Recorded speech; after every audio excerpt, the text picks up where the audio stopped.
串汉堡奶茶麻辣烫，碳水爆炸的一天太过瘾。Hello， 大家，有很多宝宝问我一天吃这么多到底能花多少，正好今天就带你们来算一下。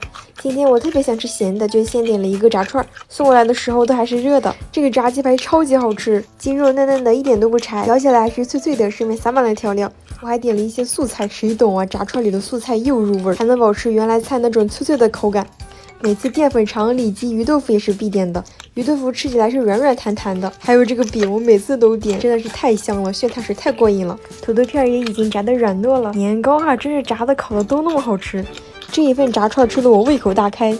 又点了一个汉堡王的套餐，加了一杯 COCO 的百香果双响炮解腻。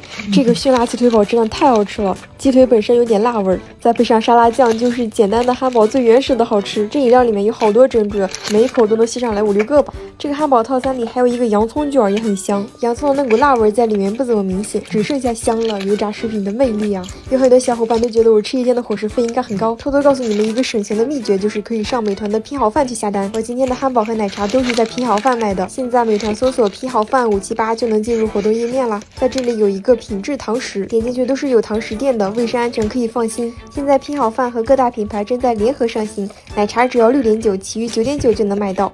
晚上的时候我又点了一份麻辣烫，这个汤底也太香了，光是闻着就流口水了。我接着我要这个套餐是方便面，怎么送过来我感觉不像方便面呢？这个面条有点像手擀面的感觉，完全吸满了这个汤的味道，其他菜也是煮的软软的。这个套餐里面还有很多丸子和肉，我一点都不挑，都是我爱吃的。